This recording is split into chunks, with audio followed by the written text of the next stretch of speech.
Hello everyone, welcome back to worthy advice. This is Shekhar Organti. ఈరోజు నేను మీకు ఒక కొత్త టాపిక్ గురించి ఎక్స్ప్లెయిన్ చేస్తా ఉన్నాను. అది ఏంటంటే నెక్స్ట్ వీక్ బ్యాంక్ నిఫ్టీ అనేది ఒక క్రూషియల్ మూమెంట్ని తీసుకోబోతా ఉంది. అది ఏంటి, దానికి సంబంధించిన ఎంటైర్ డీటెయిల్స్ అనేవి నా ఇన్పుట్లో నేను మీకు షేర్ చేయబోతా ఉన్నాను. ఎందుకు అంటే బ్యాంక్ నిఫ్టీ ట్రేడ్ చేసే వాళ్ళకి ఈ ఇన్ఫర్మేషన్ తప్పకుండా యూజ్ అవుతూ ఉంది. సరే, టాపిక్లోకి ఎంటర్ అవ్వడానికి ముందు నాది ఒక స్మాల్ రిక్వెస్ట్. అది ఏంటంటే మా ఛానల్ ఇంతవరకు సబ్స్క్రైబ్ చేసుకుని వాళ్ళు ఎవరైనా ఉన్నట్లయితే దయచేసి మా ఛానల్ని సబ్స్క్రైబ్ చేసుకోండి. అలాగే మేము చేస్తున్నటువంటి వీడియోస్ మీద మీ ఇన్పుట్ని షేర్ చేయండి. మా వీడియోస్ కనుక మీకు నచ్చినట్లయితే లైక్ చేయండి. అలాగే మీ ఫ్రెండ్స్కి, ఫ్యామిలీ పీపుల్కి షేర్ చేయండి. సరే, బ్యాంక్ నిఫ్టీ అనేది నెక్స్ట్ వీక్కి ఎందుకు ఇంపార్టెంట్ కాబోతా ఉంది అంటే, బ్యాంక్ నిఫ్టీని నెక్స్ట్ వీక్కి ఇన్ఫ్లుయెన్స్ చేస్తున్నటువంటి ఫ్యాక్టర్స్ ఏంటి, ఇంపార్టెంట్ జోనల్ లెవెల్స్ ఏంటి, సపోర్ట్ కావచ్చు, రెసిస్టెన్స్ కావచ్చు, ఏ క్రైటీరియా అనేది నెక్స్ట్ వీక్ బ్యాంక్ నిఫ్టీకి ఎక్కువగా ఇంపార్టెన్స్ ఇవ్వబోతా ఉంది. ఇక్కడ మీరు గమనించినట్లయితే మామూలుగా బ్యాంక్ నిఫ్టీలో ఉన్నటువంటి స్టాక్స్లలో ఎక్కువగా హెవీ వెయిట్ ఉన్నటువంటి స్టాక్స్ యొక్క లిస్ట్ అనేది మీకు ఇక్కడ నేను ఇన్పుట్ చేయడం జరిగింది. అందులో బ్యాంక్ నిఫ్టీలో హెచ్డిఎఫ్సి బ్యాంక్ ఆల్మోస్ట్ 32% వరకు కంట్రిబ్యూట్ చేస్తుంది. సెకండ్ వన్ వచ్చేసి ICICI Bank around 20%, third one వచ్చేసి Kotak Mahindra Bank around 15%, fourth one Axis Bank వచ్చేసి అరౌండ్ 13%, ఫిఫ్త్ వన్ ఎస్బీఐ వచ్చేసి around 10%, last one IndusInd Bank వచ్చేసి అరౌండ్ 44% వరకు బ్యాంక్ నిఫ్టీని కంట్రిబ్యూట్ చేస్తూ ఉన్నట్టు. సో నెక్స్ట్ వీక్ ఇందులో ఏ స్టాక్స్ యొక్క మొమెంటమ్ అనేది బ్యాంక్ నిఫ్టీని అప్పర్ మూవ్కి తీసుకెళ్ళనుంది, at the same time down side లెవెల్స్కి కూడా మూవ్ చేయబోతా ఉందో నేను మీకు చెప్తాను చూడండి. సో ఇది బ్యాంక్ నిఫ్టీలో ఉన్నటువంటి స్టాక్స్ లాస్ట్ 2 to 3 monthsలో ఇచ్చినటువంటి పర్ఫార్మెన్స్, బాటమ్ లెవెల్ నుంచి ఇచ్చినటువంటి పర్ఫార్మెన్స్ కనుక మనం గమనించినట్లయితే HDFC Bank almost bottom level నుంచి 40% వరకు మనకి రిటర్న్స్ ఇవ్వడం జరిగింది. దెన్ సెకండ్ హెవీ వెయిటేజ్ అయినటువంటి ఐసిఐసిఐ బ్యాంక్ కూడా బాటమ్ లెవెల్ నుంచి 30% వరకు మనకి రిటర్న్స్ని జనరేట్ చేసింది లాస్ట్ 2 to 3 monthsలో. Then Kotak Mahindra Bank almost 34% వరకు మనకి రిటర్న్స్ని జనరేట్ చేయడం జరిగింది. దెన్ ఫోర్త్ వన్ వచ్చేసి యాక్సిస్ బ్యాంక్ ఆల్మోస్ట్ 50% రిటర్న్స్ని బాటమ్ లెవెల్లో నుంచి మనకి రిట్రేస్ అవ్వడం అయితే మనం చూసాము. దెన్ ఫిఫ్త్ వన్ వచ్చేసి ఎస్బీఐ బ్యాంకు కొంత లోయర్ లెవెల్లో పర్ఫార్మెన్స్ చూడడం అయితే మనకి కనబడతా ఉంది. 22% వరకు బాటమ్ లెవెల్లో నుంచి మనకి పర్ఫార్మెన్స్ అనేది చేసిందనమాట.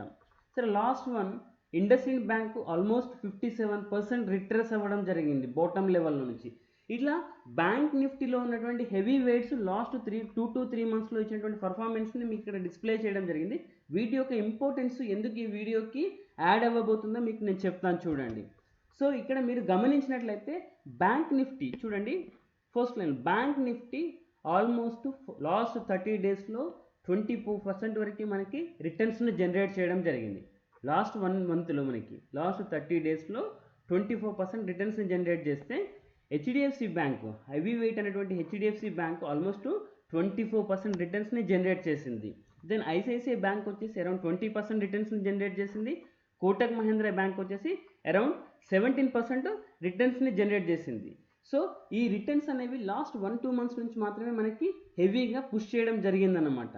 ఈ రిటర్న్స్ అనేవి నెక్స్ట్ కమింగ్ డేస్కి కూడా యాడ్ అవ్వబోతా ఉన్నాయా లేదనుకున్నట్లయితే ఇప్పుడున్న లెవెల్స్ నుంచి డిక్లైన్ అవ్వబోతా ఉన్నాయా అనేది మనం తెలుసుకోవాలి. అది ఒక క్రూషియల్ పార్ట్ అవుతుందన్నమాట. ఇక్కడ మనం గమనించినట్లయితే నెక్స్ట్ వీక్కి జూలై 2 ఎక్స్పైరీకి బ్యాంక్ నిఫ్టీ యొక్క యాక్టివ్ కాల్స్ పుట్స్ని కనుక మనం తీసుకున్నట్లయితే 21,000 అనేది యాక్టివ్ పుట్గా మనకి ఉండబోతా ఉంది. At the same time active కాల్స్ని కనుక గమనించినట్లయితే మనకి 23,000, 22,500 అనేది ఎక్కువగా ఆప్షన్లో మనకి యాక్టివ్గా ఉన్నటువంటి స్ట్రైక్ ప్రైసెస్ అన్నమాట. సో ఈ రెండు లెవెల్స్ 22,000, 21,000 మనకి టాప్ లెవెల్లో 23,000 అనేది కీ పాయింట్స్ కాబోతా ఉన్నాయి నెక్స్ట్ వీక్కి. సో ఈ 3 లెవెల్స్ ఎలా నెక్స్ట్ వీక్లో రిట్రేస్ అవ్వబోతా ఉన్నాయో మనకి ఒకసారి కీ పాయింట్స్ని కనుక చూసినట్లయితే అర్థమవుతుంది. నేను మీకు ఇంతకుముందు చెప్పినట్టు బ్యాంక్ నిఫ్టీలో ఉన్నటువంటి హెవీ వెయిట్స్లో హెచ్డిఎఫ్సి బ్యాంక్ అనేది హెవీ వెయిట్ ఉన్నటువంటి బ్యాంకు. సరే, లాస్ట్ ఫ్రైడే రోజు కనుక హెచ్డిఎఫ్సి యొక్క ప్రైస్ లెవెల్స్ని కనుక మనం గమనించినట్లయితే ఇక్కడ నేను మీకు హైలైట్ చేసి చూపించడం జరిగింది. ఎందుకు అంటే ఇది మనకి నెక్స్ట్ వీక్ రిఫ్లెక్ట్ చేయబోతా ఉంది. బ్యాంక్ నిఫ్టీ యొక్క పర్ఫార్మెన్స్ని ఇండికేట్ చేయబోతున్నటువంటి స్టాక్ ఏంటిది, హెచ్డిఎఫ్సి బ్యాంకు. హెచ్డిఎఫ్సి బ్యాంకుని కనుక మీరు గమనించినట్లయితే ఫ్యూచర్స్లో హెచ్డిఎఫ్సి బ్యాంక్ వచ్చేసి 1045 రూపీస్లో క్లోజ్ అవ్వడం జరిగింది. అదే హెచ్డిఎఫ్సి బ్యాంక్ కనుక మనము స్పాట్ ప్రైస్లో కనుక చూసినట్లయితే అరౌండ్ 1058 రూపీస్ 50 ఎంపీలో క్లోజ్ అవ్వడం జరిగింది. అంటే స్పాట్ ప్రైస్కి ఫ్యూచర్ ప్రైస్కి మధ్యలో అరౌండ్ 14 రూపీస్ వరకు గ్యాప్ అనేది మనకి జనరేట్ చేయడం జరిగింది. ఇది ఒక important influence factor. So next week కనుక మనకి స్పాట్ ప్రైస్కి at the same time future ప్రైస్కి మధ్యలో ఇంకా గ్యాప్ పెరిగినట్లయితే హెచ్డిఎఫ్సి బ్యాంక్ నిఫ్టీని డౌన్ సైడ్కి తీసుకెళ్ళడానికి మోస్ట్ ఆఫ్ ద ఛాన్సెస్ ఉన్నాయి. సో ఇన్ఫ్లుయెన్స్ చేస్తున్నటువంటి ఫ్యాక్టర్స్లలో ఫస్ట్ ఫ్యాక్టర్ ఏంటి, హెచ్డిఎఫ్సి బ్యాంక్ అనేది నెక్స్ట్ వీక్ బ్యాంక్ నిఫ్టీని ఇన్ఫ్లుయెన్స్ చేయబోతున్నటువంటి స్టాక్. దెన్ మీకు ఇక్కడ గమనించినట్లయితే టెక్నికల్ అనాలిసిస్ పాయింట్ ఆఫ్ వ్యూలో నెక్స్ట్ వీక్ బ్యాంక్ నిఫ్టీకి ఉన్నటువంటి జోనల్ లెవెల్స్ ఏంటో నేను మీకు ఇక్కడ రిఫ్లెక్ట్ చేసి చూపిస్తున్నాను. సో ఇది వచ్చేసి హిస్టరికల్ డాటాని నేను ఒకసారి ఇన్పుట్ చేసినాను. ఈ డాటా వచ్చేసి ఎప్పటి నుండి ఎప్పటి వరకు, ఫిబ్రవరి 2017 నుంచి మే 2017 మధ్యలో బ్యాంక్ నిఫ్టీ ఎలాంటి లెవెల్స్లో మనకి ట్రేడ్ చేయడం జరిగింది. బ్యాంక్ నిఫ్టీలో కనుక మనము లోయర్ స్టాండ్స్ని కనుక తీసుకున్నట్లయితే 20,000, at the same time higher స్టాండ్స్లో కనుక తీసుకున్నట్లయితే 23,000 అనేది మనకి ఇక్కడ రిఫ్లెక్ట్ చేయడం జరుగుతుంది. ఇది ఒక 2 అవర్స్ చార్ట్. ఇక్కడ మీకు గమనిస్తున్నట్లయితే ఒకసారి చూడండి, టాప్ లెవెల్లో ఇది ఒక 2 అవర్స్ చార్ట్ ఇంట్రాడేది. అట్ ద సేమ్ టైము మనకి 23,000 వెళ్ళడానికి ముందు బ్యాంక్ నిఫ్టీకి క్రూషియల్గా ఉండబోతున్నటువంటి లెవెల్ ఏంటి, 22,000 అనేది బ్యాంక్ నిఫ్టీకి క్రూషియల్గా మూవ్ అవుతున్నటువంటి లెవెల్. సో ఇంకొక చార్ట్ని కూడా నేను మీకు క్లియర్గా ఎక్స్ప్లెయిన్ చేస్తా చూడండి. ఈవెన్ 3 అవర్స్ చార్ట్ని కూడా మనం గమనించినట్లయితే ఇక్కడ 23,000 అనేది ఆల్మోస్ట్ హయ్యర్ లెవెల్కి హెవీ రెసిస్టెన్సీ జోన్. లోయర్ లెవెల్కి కనుక గమనించినట్లయితే 20,000 అనేది బాటమ్ లైన్ జోన్. ఇప్పుడు బ్యాంక్ నిఫ్టీ ప్రస్తుతానికి ఎక్కడ ట్రేడ్ అవుతుంది, వాటి యొక్క మిడ్ పాయింట్లో బ్యాంక్ నిఫ్టీ అనేది ట్రేడ్ అవుతుంది. ఎక్కడ 21,500 జోన్లో ప్రస్తుతానికి బ్యాంక్ నిఫ్టీ అనేది ట్రేడ్ అవ్వడం జరుగుతుంది. సో ఇది ఒక key influence point. Bank nifty next week కనుక మనకి 23,000కి మూవ్ అవ్వాలి అంటే 21,000 లెవెల్ అనేది వెరీ క్రూషియల్ వ్యూ ఉన్నటువంటి ఒక zonal level. So bank Nifty కనుక 21,500 లెవెల్లో కనుక సర్వైవ్ అవ్వగలిగితే డెఫినెట్గా bank Nifty 22,000 at the same time 23,000ని ఈజీగా టెస్ట్ చేయొచ్చు. అదర్వైజ్ బ్యాంక్ నిఫ్టీ కనుక 21,500 లెవెల్స్ని కనుక బ్రేక్అవుట్ చేయగలిగితే లోయర్ లెవెల్కి మనము నెక్స్ట్ వీక్కి బ్యాంక్ నిఫ్టీని 20,000 లెవెల్లో చూడడానికి ఛాన్సెస్ ఉన్నాయి. ఎందుకు అంటే మీకు ఇంతకుముందు చెప్పినట్టుగా హెచ్డిఎఫ్సి బ్యాంక్ అనేది నెక్స్ట్ వీక్కి కీ ఇండికేటర్ కాబోతా ఉంది.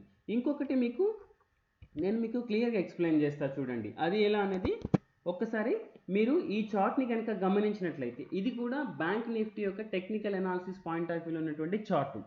ఈ చార్ట్ని కనుక మీరు అబ్జర్వ్ చేసినట్లయితే ఇక్కడ కూడా మీకు ఎలాంటి ఇండికేషన్స్ కనబడతా ఉన్నాయి, లోయర్ లెవెల్కి మీకు 20,000 అనేది క్రూషియల్ పాయింట్ కాబోతా ఉంది. At the same time appreciation మోడ్లోకి కనుక బ్యాంక్ నిఫ్టీ వెళ్ళాలి అనుకుంటే 21,500 లెవెల్స్ 21,600 లెవెల్స్ అనేవి ఒక క్రూషియల్ జోన్ అనేది అప్పర్ సైడ్కి బ్రేక్ ఈవెన్గా ఉండబోతా ఉంది. ఇన్ కేస్ బ్యాంక్ నిఫ్టీ కనుక 21,500 లెవెల్స్ని ఈజీగా బ్రేక్అవుట్ చేయగలిగితే రీసెంట్గా మనం చూసినటువంటి 22,500 లెవెల్స్ని అట్ ద సేమ్ టైం ఇక్కడ పిచ్ ఫోర్క్ అనే ఇండికేటర్ని కనుక చూసినట్లయితే ఆ ఇండికేటర్ యొక్క మిడ్ లైన్ కనుక మనం గమనించినట్లయితే 23,000 లెవెల్ అనేది bank nifty next week test చేయొచ్చు. అయితే బ్యాంక్ నిఫ్టీ హయ్యర్ లెవెల్కి వెళ్ళడానికి ఛాన్సెస్ ఎంతవరకు ఉన్నాయి, లోయర్ లెవెల్కి వెళ్ళడానికి ఎంతవరకు ఛాన్సెస్ ఉన్నాయో ఇంకొక అదర్ కీ పాయింట్స్లో నేను మీకు ఇన్పుట్ చేయబోతా ఉన్నాను. అది ఏంటంటే ఫ్రైడే రోజు ఈవినింగ్ గ్లోబల్ మార్కెట్స్ అనేవి కంప్లీట్గా నెగిటివ్లో ట్రేడ్ అయ్యాయి. ఇక్కడ మీరు గమనించినట్లయితే డౌ జోన్స్ యూఎస్ మార్కెట్స్ని చూడండి, ఆల్మోస్ట్ 3% వరకు మార్కెట్ అనేది డిక్లైన్ అవ్వడం జరిగింది. S&P కూడా అరౌండ్ 2.2% వరకు, నాస్డాక్ కూడా అరౌండ్ 2.5% వరకు డిక్లైన్ అవ్వడం జరిగింది. ఇది ఒక కీ పాయింట్ కాబోతా ఉంది నెక్స్ట్ వీక్కి. మండే మార్నింగ్ కనుక యూఎస్ మార్కెట్స్ కూడా నెగిటివ్లో ఓపెన్ అయినట్లయితే బై డిఫాల్ట్గా బ్యాంక్ నిఫ్టీ అనేది ఆల్మోస్ట్ 1 to 2% నెగిటివ్లో ఓపెన్ అవ్వడానికి ఛాన్సెస్ ఉన్నాయి. సో అప్పుడు బ్యాంక్ నిఫ్టీకి హెవీ వెయిట్ అయినటువంటి హెచ్డిఎఫ్సి బ్యాంక్ అనేది నెగిటివ్లో ఓపెన్ అవ్వడానికి చాలా వరకు ఛాన్సెస్ ఉంది. ఎందుకంటే స్పాట్ ప్రైస్కి ఫ్యూచర్ ప్రైస్కి ఉన్నటువంటి గ్యాప్ని ఫుల్ఫిల్ చేయడం కోసమైనా బ్యాంక్ నిఫ్టీలో హెచ్డిఎఫ్సి అనేది నెగిటివ్లో ఓపెన్ అవ్వడానికి ఒక ఛాన్స్ తీసుకుంటుంది. సో ఇది అనదర్ కీ పాయింట్. ఎందుకు మనకి డౌ జోన్స్ కావచ్చు, నాస్డాక్స్ కావచ్చు ఇంత హెవీగా ఫాలో అయ్యాయంటే యూఎస్లో second wave of corona virus అనేది స్ప్రెడ్ అవ్వడం అనేది మనకి యూఎస్ మార్కెట్లో కొంత భయం అనేది క్రియేట్ చేసిందనమాట. దానివల్ల మనకి ఫ్రైడే రోజు యూఎస్ మార్కెట్స్ అనేవి నెగిటివ్గా ట్రేడ్ అయ్యాయి. ఇంకొకటి ఏంటంటే యూఎస్ మార్కెట్స్ అనేవి హెవీగా అప్రిషియేషన్ తీసుకోవడం జరిగింది బాటమ్ లెవెల్లో నుంచి. సో అది ప్రాఫిట్ బుకింగ్ కూడా మనం అనుకోవచ్చు. ఇంకొక ఫ్యాక్ట్ ఏంటంటే యూఎస్ మార్కెట్స్కి కూడా Q1 నెంబర్స్ అంటే కార్పొరేట్ ఎర్నింగ్స్ అనేవి Q1 నెంబర్స్ Q2 నెంబర్స్ అనేవి వరస్ట్గా ఉండబోతా ఉన్నాయని గ్లోబల్ రీసెర్చ్ వాళ్ళు మనకి ఇస్తున్నటువంటి ఇన్పుట్స్. సో ఇది ఒక ఫ్యాక్ట్ అయినట్లయితే మీకు ఇంకొకటి అదే ఫ్రైడే రోజు ఈవినింగ్ కొంత న్యూస్ అనేది వచ్చింది. ఆ న్యూస్ ఏంటంటే S&P గ్లోబల్ వాళ్ళు మనకి ఇచ్చినటువంటి న్యూస్ ఏంటంటే యాక్సిస్ బ్యాంక్ యొక్క రేటింగ్ని డిగ్రేడ్ చేయడం జరిగిందనమాట. యాక్సిస్ బ్యాంక్ యొక్క రేటింగ్ని డిగ్రేడ్ చేయడం జరిగింది. దాని ఇంపాక్ట్ మండే రోజు ఎంతో కొంత యాక్సిస్ బ్యాంక్ పైన తప్పకుండా కనబడుతుంది. ఎందుకు అంటే ఇంతకు ముందు ఉన్నటువంటి లెవెల్స్లో నుంచి నెగిటివ్ లెవెల్స్కి వాళ్ళు యాక్సిస్ బ్యాంక్ యొక్క డౌన్ గ్రేడ్ చేసి చూపించడం జరిగింది. యాక్సిస్ బ్యాంక్ యొక్క రేటింగ్ అనేది డౌన్ గ్రేడ్ చేసి చూపించడం అయితే జరిగింది.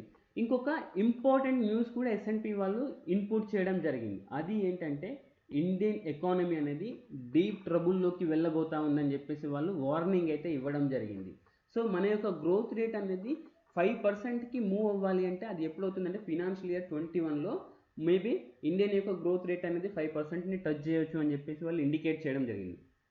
ఇదే కనుక జరిగినట్లయితే ఈ న్యూస్నంతా కూడా Monday morning Indian market adopt చేసుకోగలిగితే డిఫాల్ట్గా బ్యాంక్ నిఫ్టీ అనేది 20,000 లెవెల్స్ని టచ్ చేయడానికి ఛాన్సెస్ అనేవి ఎక్కువగా కనబడతా ఉన్నాయి. ఇంకొక కీ పాయింట్ లెవెల్ ఏంటంటే మనం రీసెంట్గా చూస్తున్నటువంటి లిక్విడిటీ పాయింట్ ఆఫ్ వ్యూలో కనుక థింక్ చేసినట్లయితే FIS యొక్క యాక్టివిటీ అనేది ఎక్కువగా కనబడింది. ఆ FIS యొక్క యాక్టివిటీని కనుక మనం గమనించినట్లయితే లాస్ట్ 3-4 సెషన్స్లో కనుక చూసినట్లయితే హెవీగా ఇన్పుట్ చేస్తున్నట్టు కనబడట్లేదు. FIS యొక్క యాక్టివిటీ కూడా ఒక లిమిటెడ్ ఫేజ్కి తగ్గిపోయిందని మనం గమనించవచ్చు అన్నమాట. సో ఈ అన్ని ఇన్పుట్స్ అన్నీ కనుక మనము డీటెయిల్గా కనుక గమనించినట్లయితే నెక్స్ట్ వీక్ బ్యాంక్ నిఫ్టీకి అనేది క్రూషియల్ వ్యూ కాబోతా ఉంది. If in case bank Nifty కనుక 20,000 లెవెల్స్ని కనుక బ్రేక్ చేసినట్లయితే ఇండియన్ మార్కెట్స్లో మళ్ళీ ఒకసారి సెకండ్ లెగ్ ఆఫ్ కరెక్షన్ అనేది జరగడానికి ఛాన్సెస్ అనేవి ఎక్కువగా మనకి తప్పకుండా కనబడతాయి. So next week bank Nifty మీద ట్రేడ్ చేసే వాళ్ళు ఎవరైతే ఉన్నారో వాళ్ళు కొంత కేర్ఫుల్గా ఉండడానికి మూవ్ అవ్వండి. ఎందుకు అంటే ఇప్పుడు నేను ఇచ్చినటువంటి ఇన్పుట్ తప్పకుండా ఎంతో కొంత మీకు యూజ్ అవుతుంది. సో ఇది నేను నా ఇన్పుట్గా ఇచ్చినటువంటి బ్యాంక్ నిఫ్టీ యొక్క ఎనాలిసిస్. ఈ వీడియో కనుక మీకు నచ్చినట్లయితే ఈ వీడియోని లైక్ చేయండి. అలాగే మీరు ఏదైనా ఇన్పుట్ షేర్ చేద్దాం అనుకుంటే కమెంట్ బాక్స్లో ఇన్పుట్ షేర్ చేయండి. అలాగే మా ఛానల్ని ఇంతవరకు ఎవరైనా సబ్స్క్రైబ్ చేసుకొని వాళ్ళు ఉన్నట్లయితే దయచేసి మా ఛానల్ని సబ్స్క్రైబ్ చేయండి. మళ్ళీ ఇంకొక కొత్త వీడియోతో నేను మీ ముందుకు వస్తాను. అంతవరకు సెలవు. Thank you.